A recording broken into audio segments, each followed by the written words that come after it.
Hey, this is Robert here again at Guzzi Fabrication. I put together a great video this week for my DIY guys and you gals out there working at home on your home projects. Now, whether you're in the market to purchase a welder, maybe you already have a welder for your home shop, or you have an oxygen acetylene torch. Well, there's one thing that you're going to need for all of them. Hey, and that's what this week's video is all about. Arming you with all of the information that you need to make the correct choice when you're purchasing a welding cylinder, whether it's for MIG, TIG, or the oxygen acetylene for your torch. Bottle identification, how to decode it, what bottle size you need for your application. And I'm going to throw in some tips, tricks on how to save you money. Let's do it. And the first concern is matching the correct shielding gas with the welding process you're going to be using. So for MIG welding, if you're just starting out, and for most welding applications with a MIG welder, you're going to want to run 75-25. Now that's 75% argon, 25% carbon dioxide. Now there are other gases you can use for MIG welding, but that's more advanced. This is also known as C25 shielding gas. Now for the TIG welding process, we're going to be using 100% argon. If you have a torch set up, unless it's propane, really simple, you're going to use acetylene and oxygen.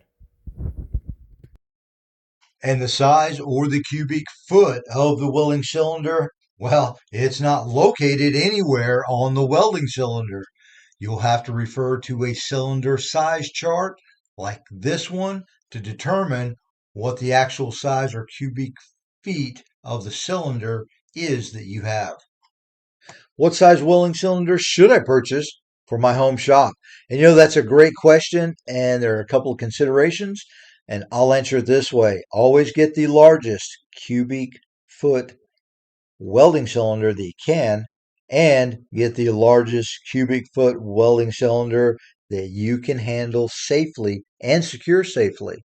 So I'm going to use ChatGTP to help simplify the answer and give you a visual. Now you can go and pull this up.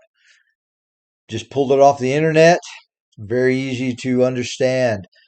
The cost per cubic foot of gas is lower on larger cylinders. So if you purchase a larger cylinder, you're going to pay less.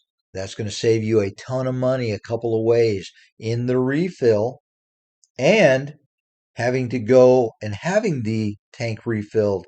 I don't know how far away you are from a welding supply store, but every time you got to unhook, put it in the car or truck, go and get it filled, bring it back. Well, that's translating into time. So we can save you time and money with a larger cylinder.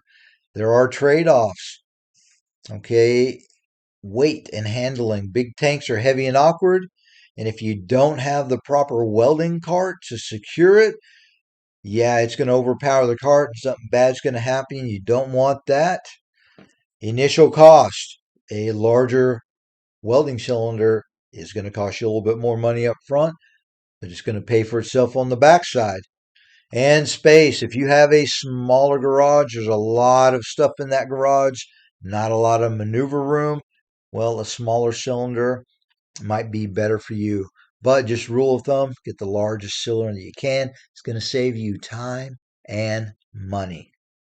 And here's a great example of the large versus smaller bottle when it comes time to refill those. 3 bottles refilled on 11/6 of 25. An acetylene, it was a 145 cubic foot bottle. Then we had 2 shielding gas bottles. Now these were both 300 cubic feet bottles. One was a 100% argon and the other was a 75-25 mix. But look at the price difference for that 145 cubic bottle of acetylene. Now acetylene is a more expensive gas, but it costs $109 to refill this bottle versus $104 each on the 300 cubic foot bottles. So I saved a ton of money by having the 300 cubic foot bottles refilled versus the 145 cubic foot bottle. So there you go. Starting with the label. Well, the label tells us what the tank contains, in this case argon, and that triangle, that represents the hazmat classification.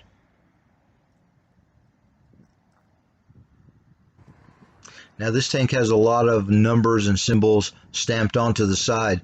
We're going to be interested with the bottommost set of numbers and symbols. And starting with the 3, that's going to denote the month. The center set of smaller numbers, that is going to be the testing facility. 21, that denotes the year.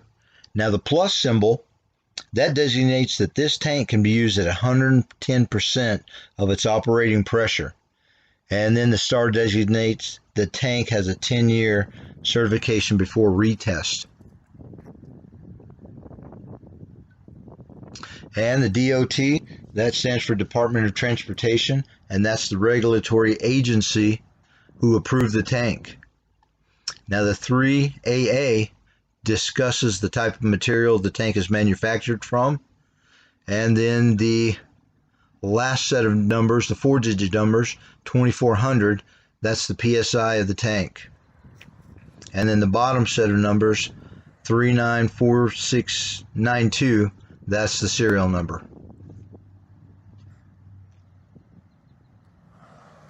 And there you have it. That'll give you enough to give you all the information you need to know about this tank.